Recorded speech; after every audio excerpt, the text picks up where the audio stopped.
Solawat kita sudah betul-betul untuk Nabi atau masih solawat untuk kepentingan duniawi?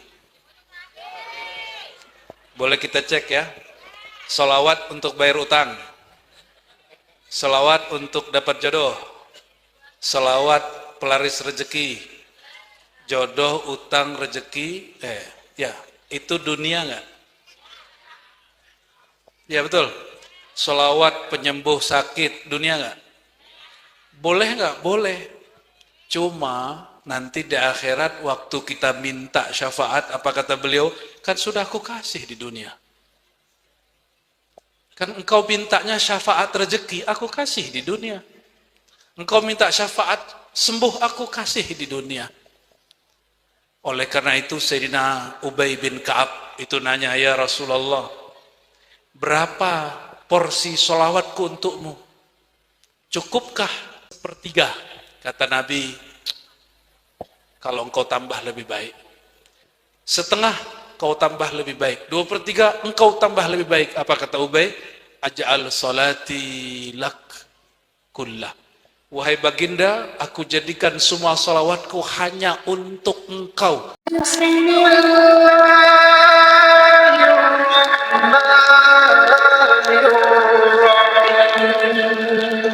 Wassalatu wassalamu ala ahabbi khalqihi ilaih Sayyidina wa maulana Muhammad. Allahumma ya ahad salli ala Ahmad. Allahumma ya ahad salli ala Muhammad. Asyhadu an la ilaha illallah wa asyhadu anna Muhammadan abduhu wa rasuluh. Allahumma syrah sudurana lil Islam wa lil iman wa lil ihsan bihaqqi Sayyidina Muhammad sallallahu alaihi wasallam. Amma ba'du, para kiai, para habaib, para masyayikh dan jamaah yang kegerahan. Halo? Capek ya? Saya lebih capek nih. Dari Jakarta. Pegel-pegel. Cuma karena pengen ke Pati. Pijet. Nggak mempan.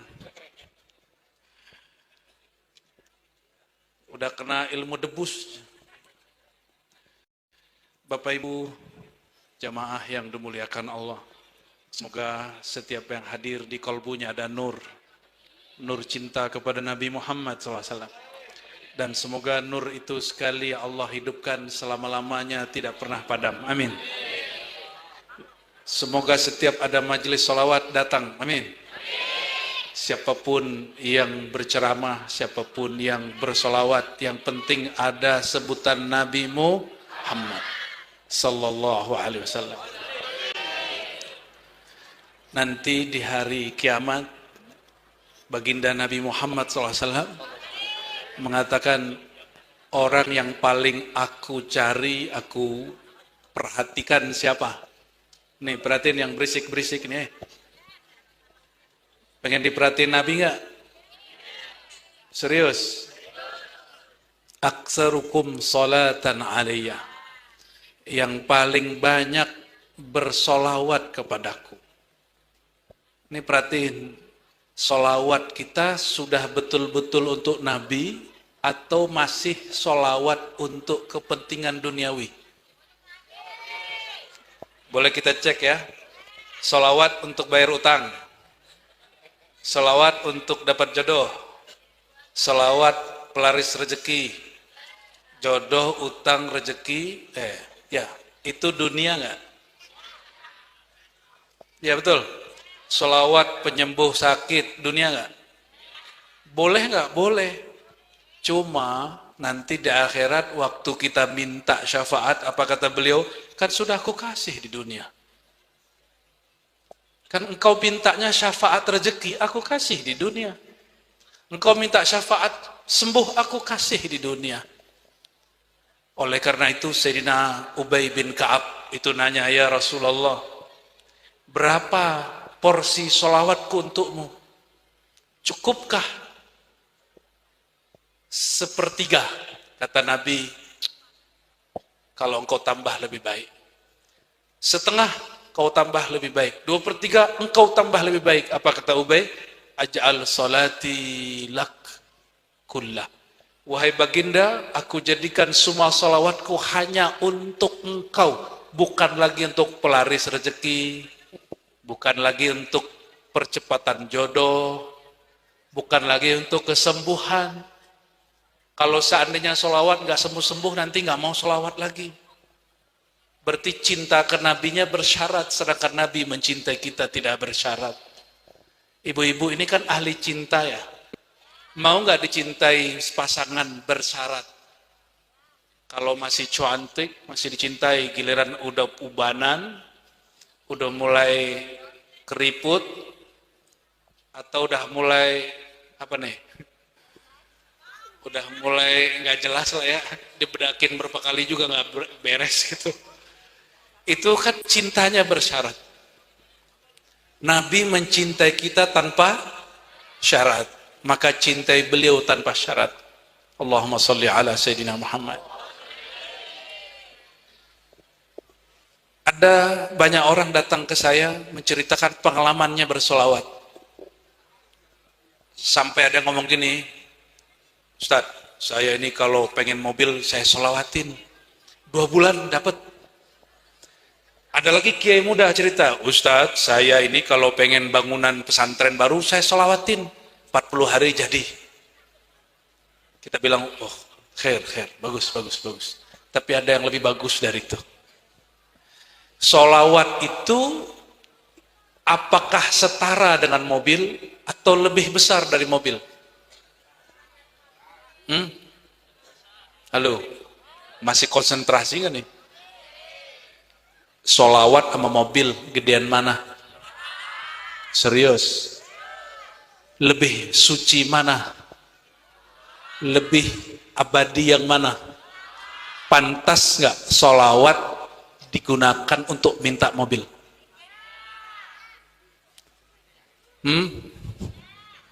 Nggak pantas ya? Untuk bikin bangunan, pantas nggak? Kecuali kiai ngomong gini, saya ingin jadikan pesantren untuk mengajarkan cinta kepada beliau, itu baru masuk. Kecuali yang punya mobil bilang, ya Rasulullah, dengan kemuliaan salawat kepada engkau mudahkan aku beli mobil biar pergi pengajian nggak susah gitu. Itu baru boleh. Bisa bedain nggak? Jadi menginginkan fasilitas bukan karena fasilitas itu, tapi karena niat-niat yang lebih mulia dari itu. Rasulullah itu miskin apa kaya? Miskin apa kaya? Beneran? Apa buktinya? Miskin apa kaya? Karena banyak kiai ngajarin mengisahkan Nabi itu miskin. Itu kiai pecat aja lah tuh ya. Nggak ngerti masa jadi kiai mempelajari Nabi miskin. Nggak bisa membedakan Nabi bergaya fakir tapi hidupnya tidak miskin. Nih perhatiin nih ibu-ibu ya, bini 13 ya, masing-masing istri dapat rumah, dapat kendaraan 2, dapat pembantu dan budak. Itu kaya apa miskin? Kaya apa miskin? Ini jangan ibu-ibu ini belum pernah punya asisten rumah tangga nih, udah ngerasa lebih kaya dari Rasulullah. Rasulullah itu semua istrinya diberi pembantu plus budak.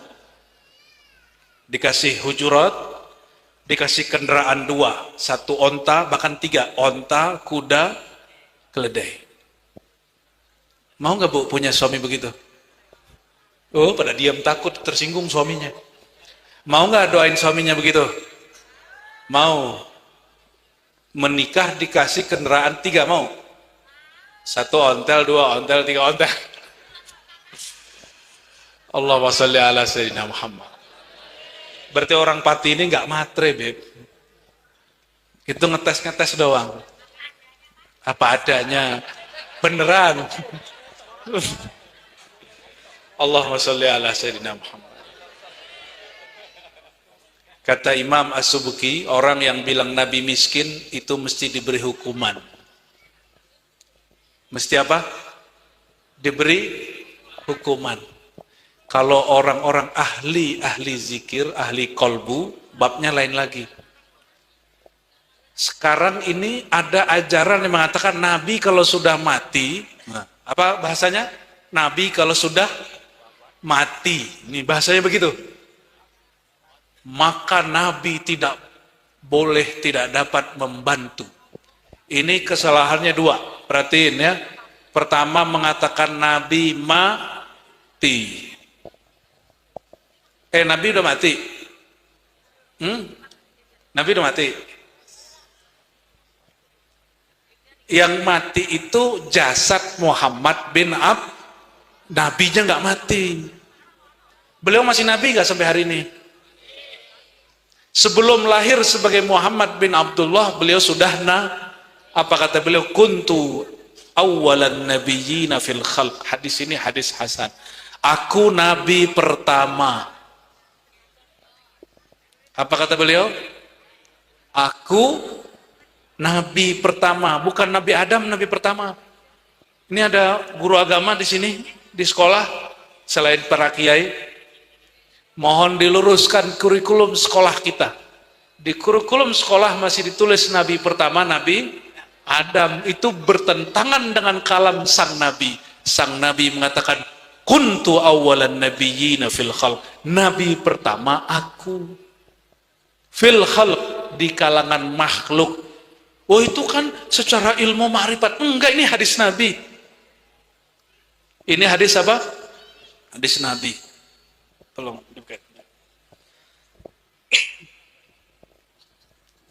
Apalagi kajian ma'rifat, lebih jelas lagi. Ini hadis Nabi. Nabi Muhammad itu keturunan Nabi Adam, betul? Tapi Nabi Adam tercipta dari apa? Dari tanah. Tanahnya tercipta dari apa? Dari tanah. Saripati tanah. Loh, tanah dulu baru saripati. Saripati itu mas, ini makanan nih. Nah, ini saripati tanah namanya. Ya, ini dari tumbuhan, jadi tepung. Tumbuhan itu tumbuh di langit apa di bumi? Di tanah apa di udara? Maka disebut saripati. Nah, tanah dicipta dari apa? Wah, gawat ini para kiai ini ya.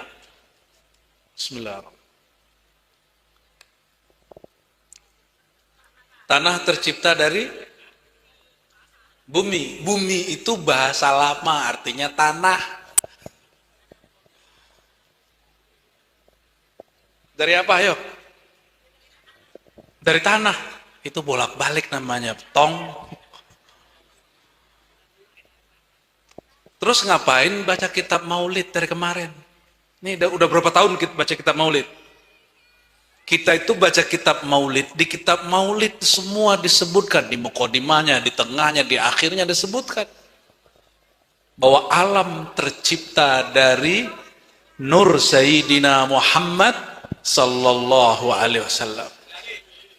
Maka Imam Ghazali ya mengatakan al-alam khuliqa min nurihi. Alam tercipta dari nur Sayyidina Muhammad SAW. Tanah itu alam bukan? Air alam bukan? Udara alam?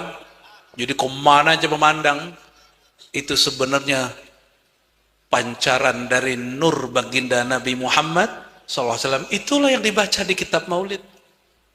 Maka kalau ada kiai, ada habib, membid'ahkan kajian nur Muhammad SAW sebagai asal muasal makhluk, itu dia membaca tapi tidak mengerti yang dibacanya. Kalau di Quran disebut kalhimar yahmilu asfara, surat Al-Jumu'ah, seperti keledai, dia memikul kitab, membaca kitab tapi dia tidak faham apa yang dia baca. Mau seperti keledai. Keledai itu kata Ibnu Athaillah, kerjanya muterin tali air sumur dulu untuk mompa. Dia kira dia jalannya udah jauh, padahal dia cuma muter di situ-situ aja. Orang yang tidak mau memahami yang dibacanya, ma'rifatnya, ilmunya ilmu keledai. Ya, maka di Quran disebut ulaika kal an'am. Mereka itu pengetahuannya tentang Allah, tentang Rasulullah tidak lebih daripada binatang ternak. Halo, binatang ternak tahu? Kerja binatang ternak yang punya nih ngapain? Pagi ngapain dia? Makan, terus pipis. Nyampe bulan kawin, tidur, Nah gitu aja ya, betul? Benar gak? Ketika terjadi corona, dia takut gak? Enggak. Waktu krisis terjadi, dia ngerti gak? Enggak. Azan dia ngerti gak? Enggak. Paham maksudnya? Dia nggak ngerti apa-apa. Nggak ngerti apa-apa itu. Taunya makan, minum, kawin, tidur. Makan, minum, kawin, tidur. Coba ulangi. Makan, minum, kawin, tidur. Makan, minum, kawin, tidur. Itu namanya apa? Ada rohnya. Tapi rohnya tidak dikasih akal. Maka saat ada onta dan domba datang kepada baginda, itu dombanya, ontanya syahadat. Wahai baginda, perutku lapar, kerjaku banyak, tolong sampaikan ke tuanku. Ketemu penghulu alam semesta yang dilaporkan urusan perut. Harusnya kalau ketemu nabi alam semesta yang ditanyain apa? Gimana nasibku nanti di akhirat, wahai Rasulullah? Biar selamat, gimana caranya, wahai Rasulullah, gitu. Ini mohon maaf nih, Bapak Ibu ini sebagian besar sudah umroh ya. Yang belum semoga berangkat umroh, amin. Kalau nanti tawaf ketemu Ka'bah, doa yang dibaca apa? Permintaannya apa? Ya Allah kawin, ya Allah, gitu ya. Ya Allah, saya belum punya kerjaan, ya Allah, gitu ya. Ya Allah, saya lagi pengen punya rumah, punya mobil, itu. Banyak yang begitu. Ya, kemarin ya teman-teman kita politisi karena nyalon jadi wali kota, jadi bupati, jadi gubernur, itu sengaja pergi umroh, pergi haji dan doa di multazam. Tapi karena orang lawan dia, doa juga di situ. Kan semua doa di multazam pasti mustajab. Tapi saingan dia doa juga. Dia doa nggak bawa teman. Saingannya doa bawa teman. Yang satu lagi doa nggak bawa siapa, tapi tawasulnya 1000 kali tembus. Kata Abu Said Muhammad Alawi Al-Maliki, aku sudah coba doa depan multazam. Wahia mustajab mujarrab. Itu mustajab mujarrab. Tapi itu tempat suci bukan? Ka'bah itu tempat suci? Masjidil Haram tempat suci?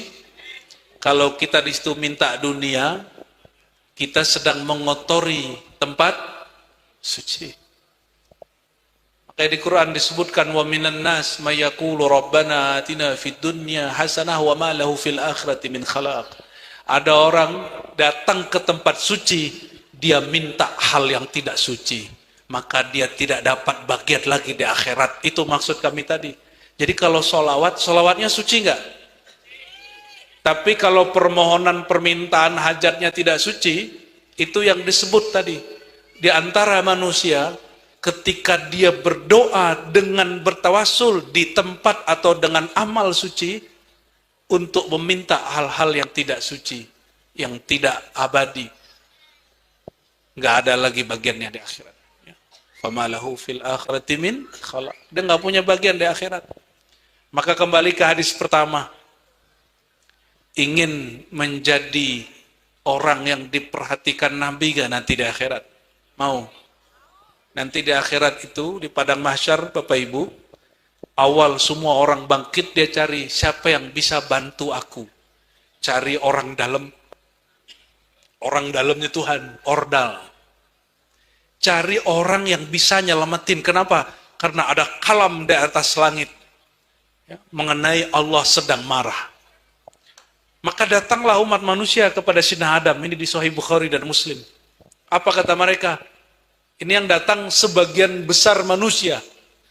Kalau mereka punya ilmu tentang Nabi Muhammad, dia tidak datang ke Nabi Adam. Semoga kita termasuk yang diberi ilmu itu. Amin.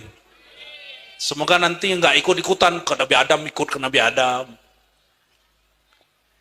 Datang nih. Banyak orang, ribuan, jutaan, miliaran orang datang ke Nabi Adam. Apa kata mereka? Ya abana, wahai ayahanda kami, isfa' lana, beri kami syafaat. Apa kata Nabi Adam? Loh, kalian ini salah alamat. Aku ini betul ayahanda pertama kalian. Tapi asbab aku juga kalian terusir dari surga. Terus gimana? Salu Nuhan. Mintalah Nuh. Fa'innahu awal rasulin fil ard. Dia rasul pertama setelah aku di bumi. Maka itu miliaran orang datang ke Nabi Nuh. Kata Nabi Nuh, ya salah, wahai umat manusia. Asbab aku, umatku mati semua. Kecuali yang naik kapal. Asbab aku marah, umatku tenggelam. Jadi ada nggak kiai di Pati, kalau kesal sama muridnya, mati aja kau. Gitu ada nggak? Nah, itu kayaknya pewaris Nabi Nuh itu. Bukan pewaris Nabi Muhammad. Ada nggak kiai, kalau lagi kesel, ya udah aku doain kena longsor kalian gitu. Nggak begitu kalau mau jadi pewaris Nabi Muhammad SAW. Maka Nabi Nuh bilang, aku tidak pantas dimintai syafaat. Karena doaku, aku jadikan untuk menghancurkan umatku sendiri. Jadi nabi-nabi ini punya kartu as. Kalau nama Allah dipakai dalam doa itu, langsung mustajab saat itu juga. Kata Nabi Nuh, Salu Ibrahim. Kalian mintalah syafaat kepada Nabi. Tapi di pojok bagian sana, itu ada seorang Nabi penuh cahaya mengatakan, Analah. Syafaat itu bukan ke nabi-nabi yang kalian datangi, itu hakku. Tapi umat manusia ini nggak percaya, itu kan Nabi Muhammad, Nabi akhir zaman. Kita yang tua-tua dulu. Cuma yang sudah dengar hadis ini malam ini dan tasdik percaya, dan diingat-ingat kisahnya sampai mati, ya, insya Allah nanti nggak ikut-ikutan membanyakan orang itu. Insya Allah, amin. Ya. Umat manusia ini banyak ikut-ikut. Apa kata orang? Ke Nabi Ibrahim. Dicarilah Nabi Ibrahim. Bapaknya Islam, Yahudi dan Nasrani. Ya, orang Islam turunan Nabi Ismail. Yahudi turunan Nabi Nabi Ishak. Termasuk Nasrani. Di bawah ada ceramah juga ya? Halo. Ini di bawah ada ceramah juga ya. Gini kalau buat pengajian tepi jalan ya, mending dalam masjid bikin pengajian.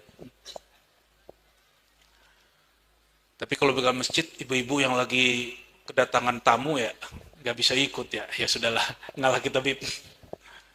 Allahumma sholli ala sayyidina Muhammad. Datanglah orang ke Nabi Ibrahim. Apa kata Nabi Ibrahim? Ana Al-Kazzab, kira-kira gitu. Aku ini pernah bohong berkali-kali. Kira-kira begitu. Perhatiin, nih bapak-bapak nih, yang sok suci nih ya, yang gak pernah merasa bersalah nih, apalagi para kiai. Mohon maaf kiai, sibuk cari kesalahan kiai lain. Nabi Ibrahim itu bohongnya bohong haram apa bohong dapat pahala? Pertama kata beliau, ketika disidang oleh Namrud, yang tirani, yang zalim 400 tahun, tapi menyembah berhala. Maka semua berhalanya dihancurkan waktu Namrud sedang berburu, disisain berapa? 1 kabiruhum haza, disisain ditaruh golok di tangannya. Kata Namrud, Ibrahim anak muda, kata orang-orang, engkaulah satu-satunya pemuda yang tidak ikut berburu dan tertuduh menghancurkan Tuhan-Tuhan kami. Lucu nggak tuh pertanyaan? Menghancurkan Tuhan? Tuhan bisa hancur. Masjid boleh hancur, Allah hancur nggak? Gaza boleh hancur, Allah hancur nggak? Mereka kira ngancurin Gaza menghancurkan Allah. Enggak. Mereka kira menghancurkan tempat-tempat suci menghancurkan Allah. Tidak. Yang hancur cuma bangunannya. Yang hancur cuma beberapa orang. Maka Nabi Ibrahim jawab siapa? Oh enggak begitu Tuan Raja. Kamu tanya aja sama berhala paling besar. Kan dia masih ada. Tuhan ente paling gede. Namrud ini orang cerdas tapi bego, tahu nggak? Cerdas tapi bego. Apa kata Namrud? Saking cerdasnya dia. Ibrahim, itu kan berhala itu nggak bisa ngomong, nggak bisa gerak, nggak bisa ngapa-ngapain. Masa berhala paling besar itu yang menghancurkan? Nabi Ibrahim itu, senjata gue masuk ya. Ini maksudnya. Namrud sadar bahwa yang disembahnya berhalanya tidak bisa buat apa.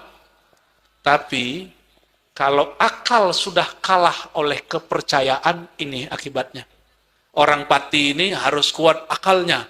Jangan kalah oleh kepercayaan dan tradisi. Ini hati-hati.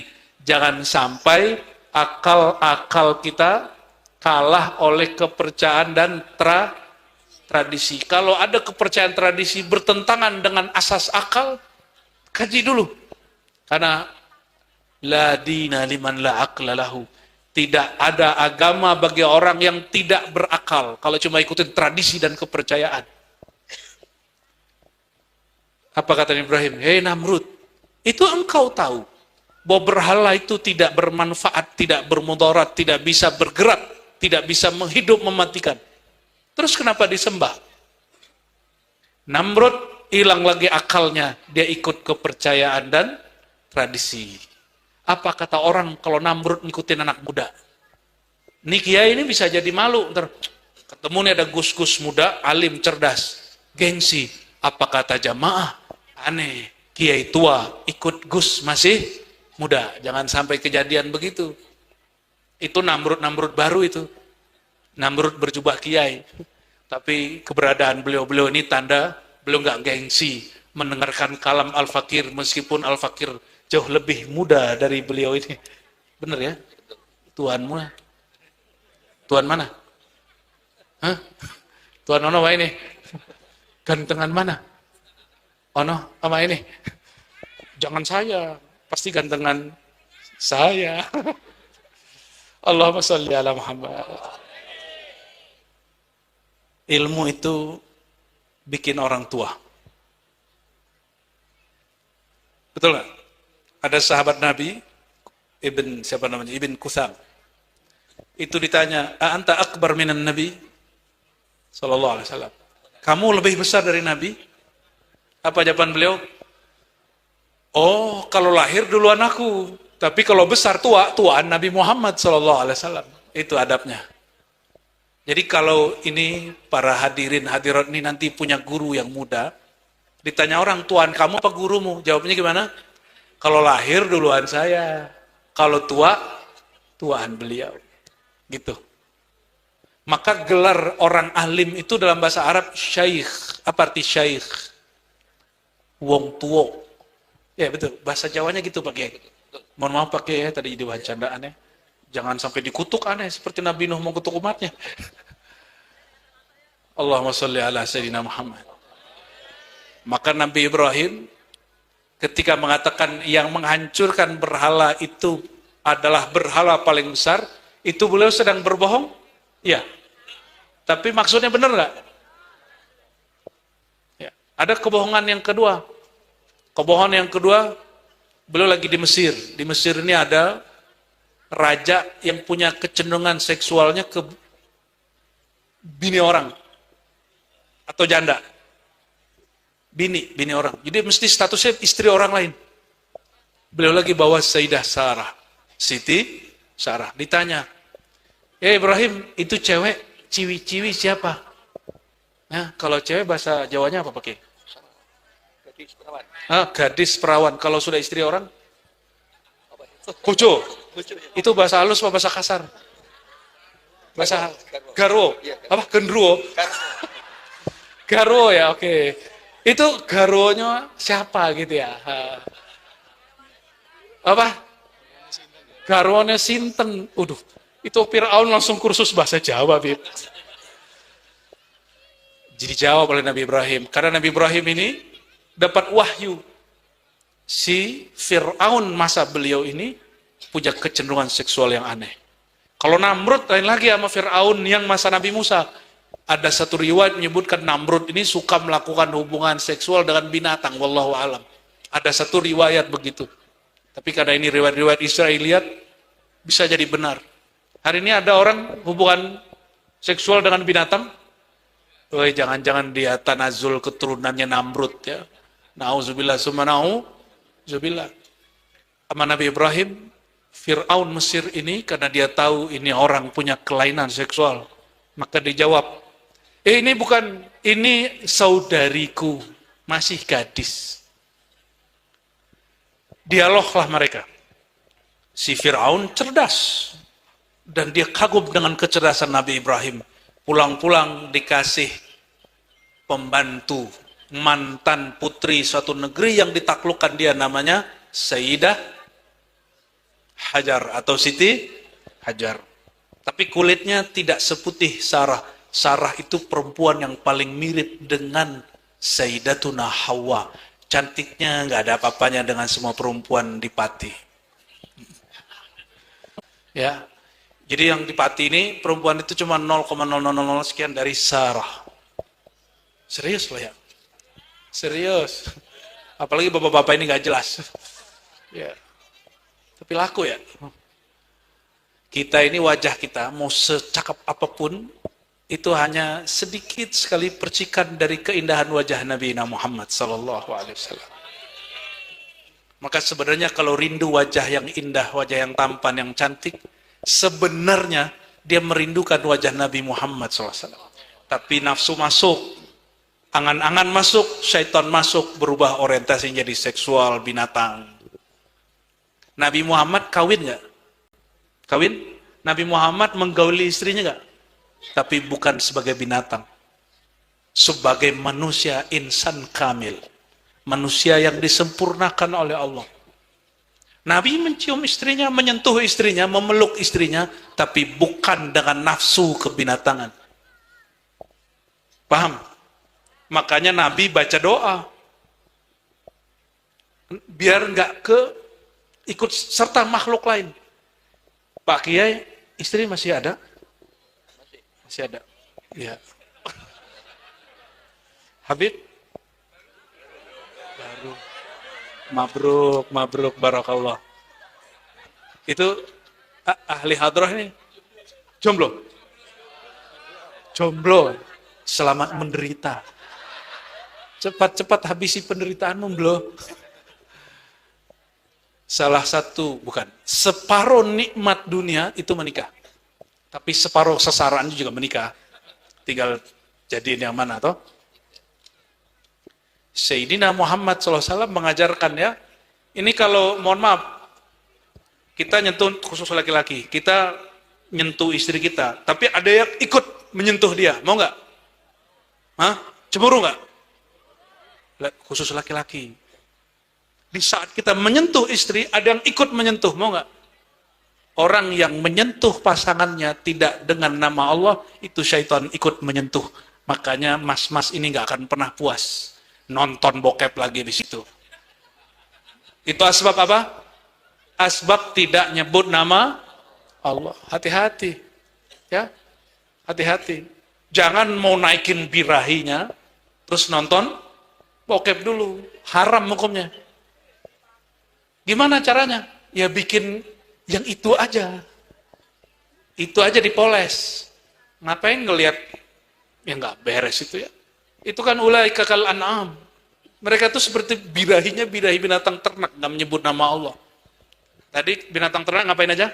Makan, minum, kawin, tidur, makan, minum, kawin, dan semua yang mereka lakukan tidak menyebut nama Allah sama sekali. Ini perbedaan kita, ya. Baik. Sayyidina Ibrahim karena merasa pernah bohong, bohongnya benar nggak? Bohongnya benar, tapi beliau merasa salah. Maka beliau mengatakan, Fa'tu Musa, datangilah Sayyidina Musa. Ya, marhaban. Kita lanjut aja ya. Ya. Nabi Musa pernah nonjok orang mati, tapi nggak dikisos. Ngapain Nabi Musa? Nonjok orang mati tapi tidak di kisos. Gimana hukumnya itu? Maka Sayyidina Musa merasa tidak berhak juga memberi syafaat. Ya. Nabi Musa disuruh ke Nabi siapa? Nah, ada dua versi riwayat di Sahih Bukhari dan Muslim. Tapi riwayat yang kuat langsung ke Nabi Muhammad sallallahu alaihi wasallam. Di saat itu tambah keras suara Nabi mengatakan, ana laha, akulah yang berhak memberi syafaat.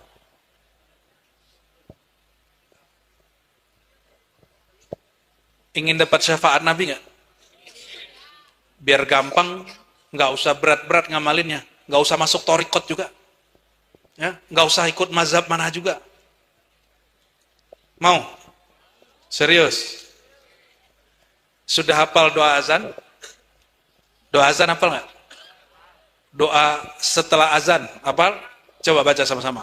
Allahumma Rabba hadhihi da'wati tammah wa salatil qa'imah ati Muhammadanil wasilata wal fadilah. Wa syaraf dari ulama ya. Ya, wa ba'athu maqaman mahmudan alladhi wa'adtah innaka la tuliful mi'ad, juga dari ulama, bukan dari Nabi. Oke. Ini kalam baginda, hadisnya sahih Muslim. Ini bukan kalam ulama, tapi langsung kalam Sayyidina Muhammad SAW. Siapa yang baca ini dengan penghayatan, ya, halat lahu syafa'ah, maka dia wajib dapat syafaatku. Di mana titiknya? Titik pentingnya ada dua. Pertama, doa. Ya Allah, pemilik seruan yang agung, berikan rahmat kepada Sayyidina Muhammad.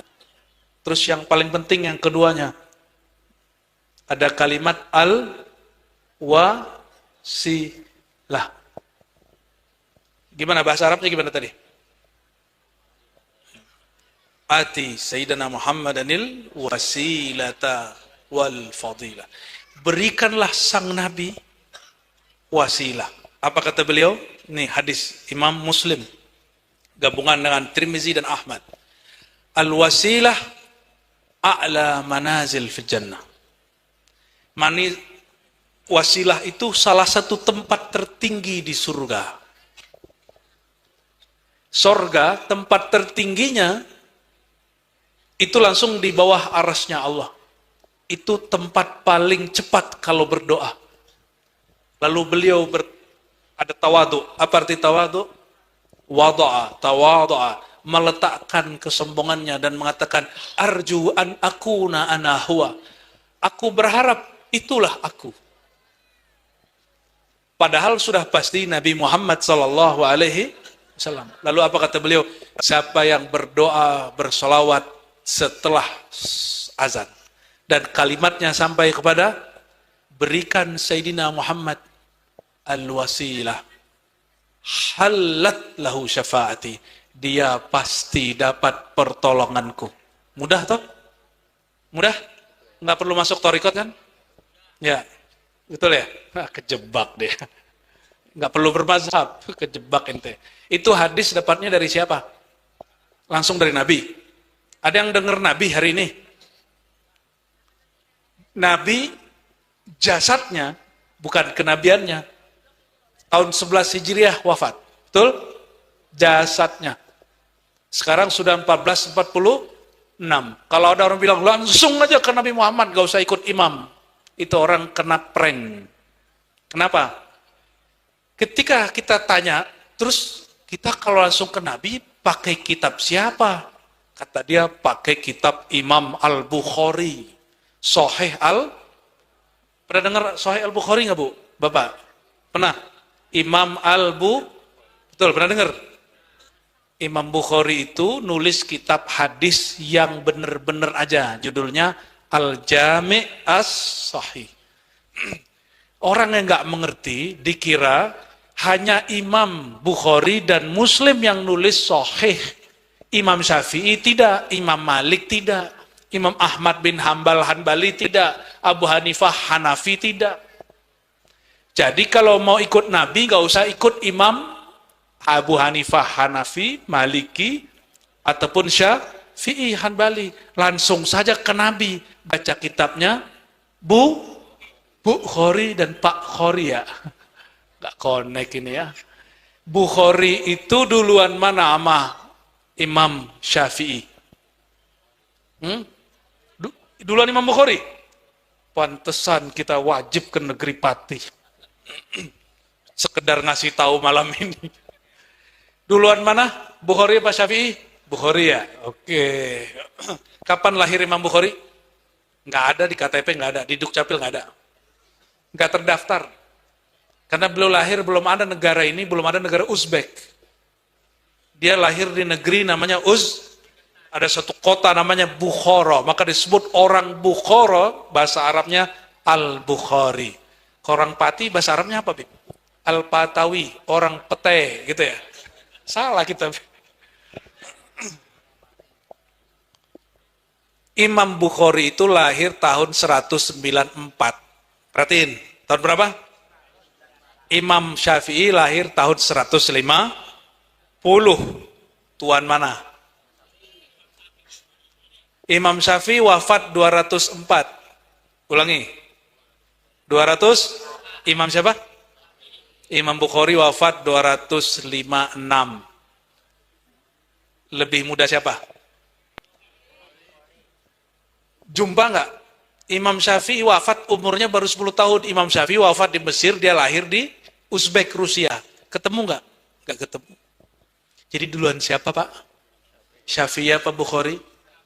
Jadi kalau mau deket-deketan ke Nabi, deketan siapa? Bukhari apa Syafi'i?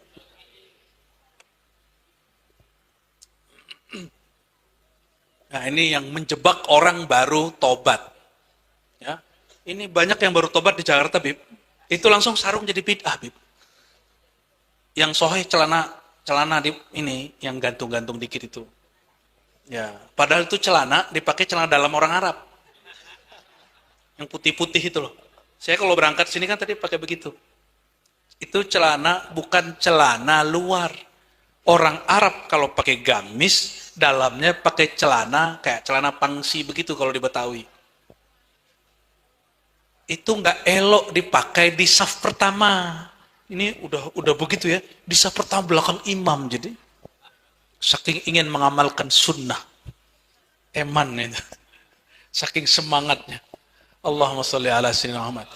Coba cek, Bapak Ibu, coba cek. Nabi itu pernah pakai celana panjang nggak? Nah, Nabi pakai gamis apa pakai sarung? Ketipu dia. Ini ketipu Wahabi dia ini. Nabi itu bukan orang Saudi. Saudi waktu Nabi ada belum ada. Saudi itu baru berdiri 1933 kalau versi saya, ya. Karena mereka baru menguasai Mekah Madinah 1933. Tapi Turki Utsmani runtuh 1924. Ini 2024 sudah 100 tahun. Jadi umat Islam sudah kosong kekhalifahan 100 tahun. Dan negara yang pertama membelot salah satunya Saudi. Tapi ada hikmahnya, ya, ada hikmahnya. Waktu Nabi Muhammad hidup belum ada negara apa? Arab Saudi. Dan Nabi budayanya pakai sarung. Cuma nggak pakai jas ini kiai, ini bid'ah ini. Apalagi dalamnya batik. Apalagi pakai sarung. Ah, ini orang lupa. Monggo dilihat poro kiai. Nabi itu kalau pakai baju, sukanya yang ada motif. Ada gambar atau ada, apa tuh kalau dijahit itu? Ditenun, apa? Ya. Dulu belum ada cetakan loh. Jadi dibordir atau dilukis. Jadi Nabi sangat suka pakai baju, nggak polos-polos kayak si jomblo ini. Jomblo ini, Nabi itu bajunya selalu ada, bajuku juga. Tapi ada bunga-bunganya dikit. Makanya kita pakai rida. Ini, apa bahasa kitanya? Serban. Ya, rida bahasa Arabnya. Untuk menutupi si putih ini. Ternyata kalau hati terlalu putih nggak baik juga. Mesti ada merah-merah dikit. Allahumma sholli ala sayyidina Muhammad. Nabi Muhammad SAW panggil orang yang datang ke Nabi Adam, yang datang ke Nabi Nuh, yang datang ke Nabi Ibrahim, yang datang ke Nabi Musa. Apa kata beliau? Ana laha. Yang punya hak untuk kasih kalian syafaat hanya aku. Tapi di sekitar beliau sudah ada yang menunggu dari awal. Dari awal beliau bangun, karena beliau mengatakan, Ana awluman tansyak anhul ard. Aku yang pertama bangkit di bumi. Baru para nabi, para sahabat, para aulia. Karena kita nggak pernah jumpa nabi, yang pertama dicari nanti gurunya. Maka wajib punya guru. Gurunya ngajak, ayo kita cari guruku yang lebih tua. Nanti gurunya ngajak ketemu guru, terus sambung kepada, kayak berantai-berantai. Sampai kepada Imam Syafi'i. Imam Syafi'i bilang, ayo kita ketemu guruku Malik. Kata Imam Malik, ayo ketemu guruku Nafi'. Kata Nafi', ayo ketemu guruku sahabat Rasulullah, Abdullah bin Umar, Sayyidina Ali, Sayyidina Abu Hurairah, dan semua sahabat-sahabat yang lain. Itu disebut silsilah atau sanad. Silsilah itu jalin menjalin seperti rantai. Yang terjalin itu kolbunya, ruhnya. Kalau orang menjalin persahabatannya hanya berdasarkan organisasi, NU Muhammadiyah sudah beda organisasi. Betul nggak? Tapi kolbu kita, Aswaja Nahdiyin ini tidak boleh putus dari Muhammadiyah. Kenapa? Karena sama-sama bersyahadat. Asyhadu an la ilaha. Jangan cuma karena organisasi, itu berhala. Partai, ini banyak orang persaudaraannya berdasarkan ada yang berdasarkan paham. Ini lagi masih rame sekarang ya, pro Habib anti Habib ya. Kalau persaudaraannya berdasarkan cinta satu sosok, satu nasab, ketika fahamnya lain, cintanya hilang. Sama murid mengikuti guru, ada yang sadik, ada yang kazib. Yang sodik itu murid yang sungguh-sungguh jujur, dia tukar faham dia ikuti faham gurunya. Itu disebut murid yang sodik, santri yang benar. Ada santri yang nggak benar. Santri yang nggak benar gimana? Ikut gurunya karena ada paham yang sama. Itu murid belum sodik, itu cangkirnya belum dikosongkan. Dia datang ke gurunya, cangkirnya penuh. Kebetulan isinya sama.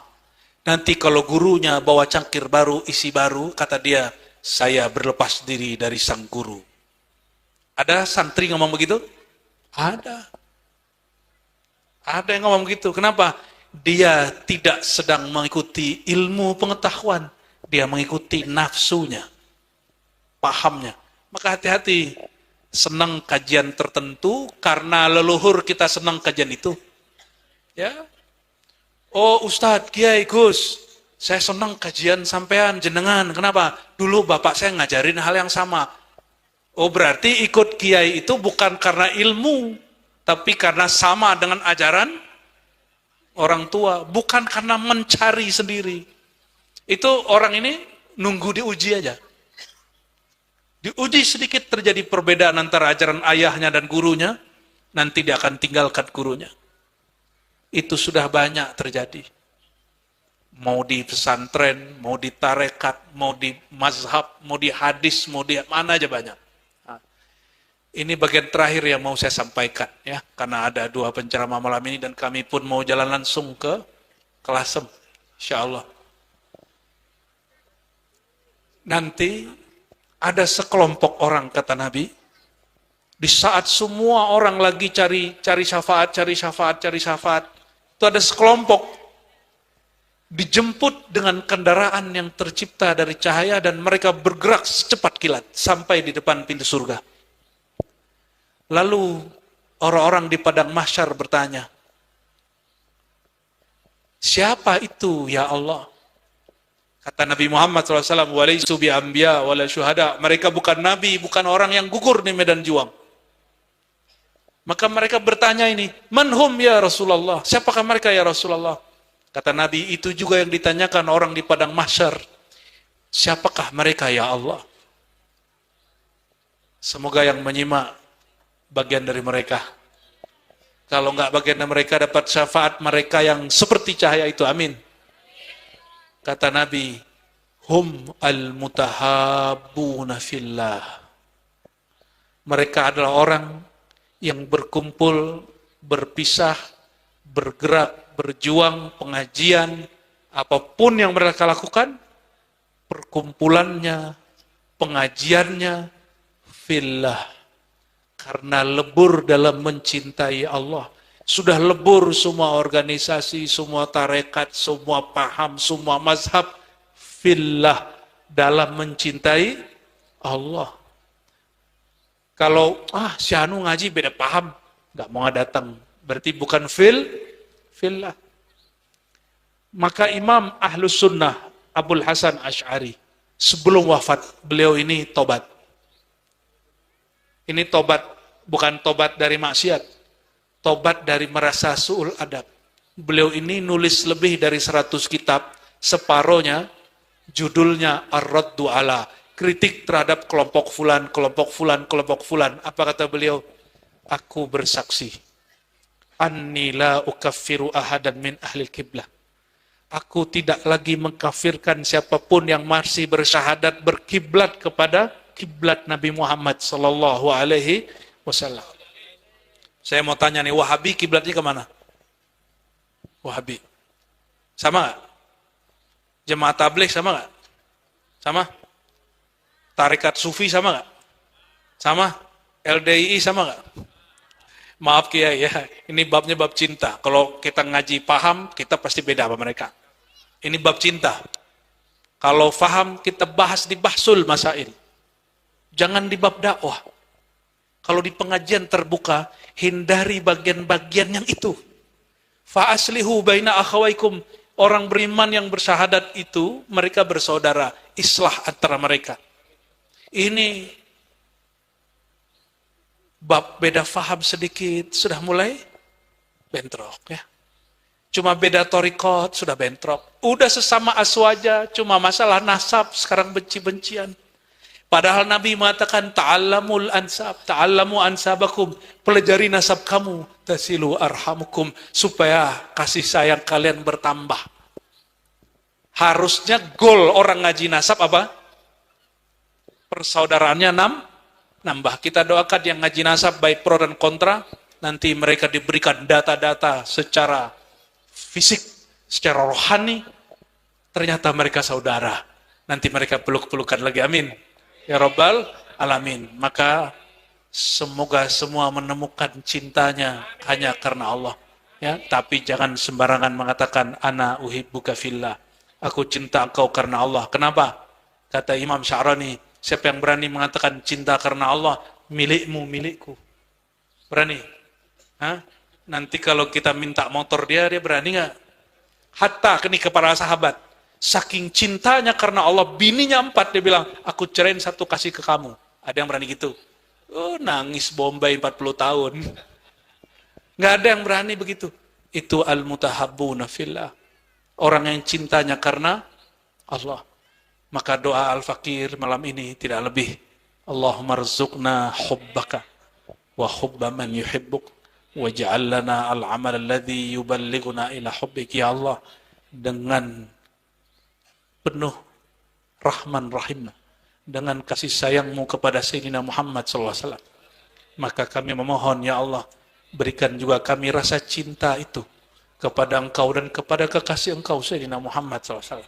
Penuhi kalbu kami hanya dengan cinta kepada Engkau. Dan mohon ya Allah, kami sulit mengeluarkan cinta dunia dari kalbu kami. Mohon malam ini dengan hak, dengan tuah, dengan jah Sayyidina Muhammad SAW, akhrij hubbad dunya min qulubina. Keluarkan cinta dunia ya Allah dari kalbu kami, dari pikiran kami, dari nafsu kami. Amin ya rabbal alamin. Waj'al lana al-amal ladzi yuballighuna ila hubbik. Dan mohon ya Allah, mudahkan kami untuk mengamalkan satu amalan meskipun sedikit, tapi mudahkan kami istiqamah. Istiqamah sampai kami mati, sampai kami wafat berjumpa Engkau. Husnul khatimah, mendapatkan rasa cinta kepada Engkau. Warzuqna asyauq ila liqa'ik, berikan kami Allah rasa rindu jumpa kepada Engkau, bukan takut jumpa dengan Engkau. Amin ya rabbal alamin. Wa sallallahu ala sayyidina Muhammad walhamdulillahi rabbil alamin. Ikuti. Ya Nabi, salam alaika. Ya Rasul, salam alaika. Ya Habib, salam alaika. Salawatullah alaika. Sallallahu ala Muhammad. Sallallahu عليه وسلم.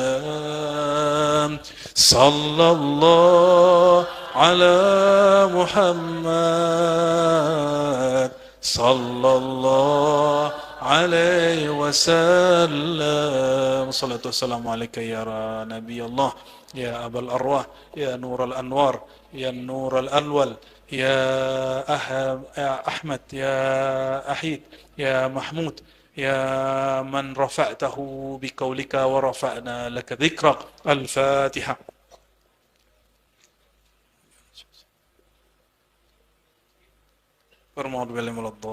Amin. Barangkali itu Bapak Ibu, mohon maaf, mungkin saya izin pamit duluan. Monggo dilanjutkan dengan muhadir penceramah berikut. Jangan pulang dulu, oke?